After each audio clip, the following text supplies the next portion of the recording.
माननीय अध्यक्ष महोदय, सबसे पहले तो मैं आपका आभार। कहां से आ रहा है देख लीजिएगा, आपको दिनों में डिटोनेटर वाला एक ब्लास्ट आएगा सामने। आभार जी। माननीय अध्यक्ष महोदय के सदस्य, सबसे पहले मैं आपका आभार व्यक्त करता हूं कि प्रथम बार मैं सच में बोल रहा हूं। मैंने प्रश्न के माध्यम से माननीय मुख्यमंत्री जी से गृह विभाग संबंधित जानकारी चाही थी, जिसका जवाब तो मुझे मिला, किंतु जवाब संतोषजनक नहीं मिला। माननीय अध्यक्ष महोदय, वर्ष 2016 में 863 पदों पे सब इंस्पेक्टर के लिए भर्ती निकाली गई थी और वर्ष 2017 में 611 पदों पर सब इंस्पेक्टर के लिए भर्ती निकाली गई थी। इसके पश्चात लगभग 7 वर्ष हो गए हैं, तब से कोई भर्ती नहीं निकाली गई और जो युवा नौकरी की तलाश में थे वो आज ओवर एज हो गए।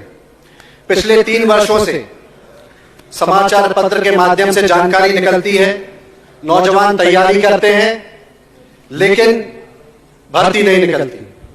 परेशानी नौजवानों को निरंतर बढ़ती जा रही है लेकिन कोई सुनवाई नहीं हो रही। माननीय अध्यक्ष महोदय, किसी के माता पिता जमा पूंजी तोड़ते हैं, अपना मकान गिरवी रखते हैं, जमीन गिरवी रखते हैं कि उनके बेटे की या बेटी की नौकरी पुलिस में लगे। सरकार से आग्रह है कि अगर भर्ती नहीं दे सकते तो स्पष्ट मना कर दें, झूठी घोषणाओं के माध्यम से युवाओं को छलने का कार्य न करें। माननीय अध्यक्ष महोदय, आप यकीन नहीं करेंगे कि 3 दिसंबर से लगातार हमारे नौजवान साथी कहीं ट्विटर के माध्यम से, कहीं फोन के माध्यम से ये चाहते हैं कि इस बात को व्यक्तिगत रूप से उठाया जाए, सदन में उठाया जाए।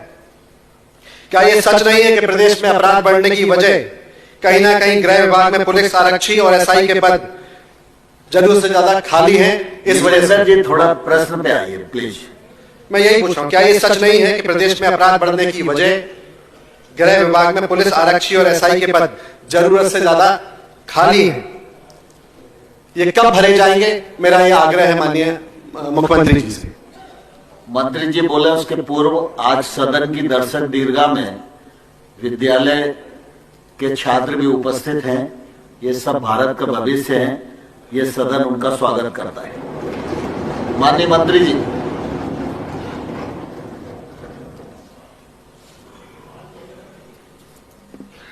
माननीय अध्यक्ष महोदय, जैसा सम्मानीय सदस्य ने प्रश्न किया है, उन्होंने स्वयं ने माना है कि 2016 और 17 में भर्ती हुई है।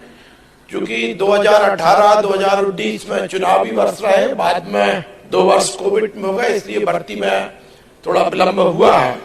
लेकिन प्रक्रिया प्रारंभ है और प्रक्रिया को और पारदर्शी बनाने के लिए सरकार प्रयास कर रही है। पहले केवल 200 अंकों का सामान्य ज्ञान और भाषाई बोध पर आधारित परीक्षा होती थी और 10 अंक साक्षात्कार के लिए थे। अब उसमें थोड़ा परिवर्तन करते हुए सरकार ने पारदर्शी उसको बनाना चाहती है। प्रिलिमिनरी करना, एक उसमें एग्जाम लेगी, उसके 10 गुने जो विज्ञापित पद है उसके अगेंस्ट 10 गुने अभ्यर्थियों को बुलाया जाएगा, उनकी मुख्य परीक्षा होगी।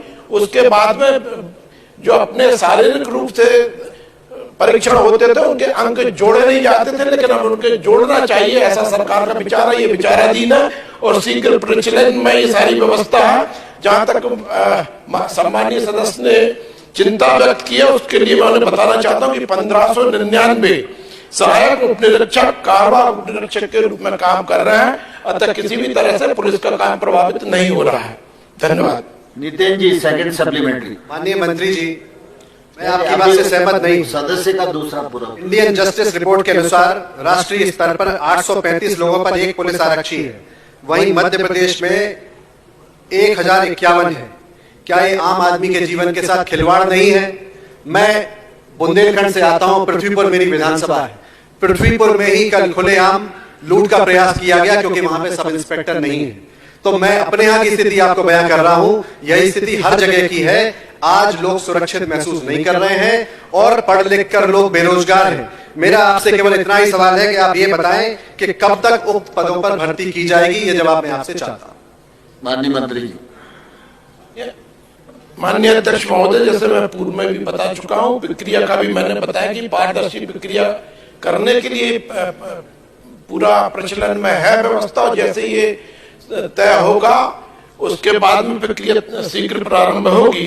पिछले वर्ष भी हमने लगभग 6000 आरक्षकों की भर्ती की है और लगातार जो भी हमारे चूंकि पदोन्नति पर न्यायालय का रोक है, इसके कारण कार्यवाहक के रूप में पदोन्नत करके समस्त पदों पर हमारे पुलिस विभाग में कार्यरत हैं और किसी भी तरह का कमी महसूस नहीं होती। मैं समझता हूं कि माननीय सदस्य इससे संतुष्ट होंगे।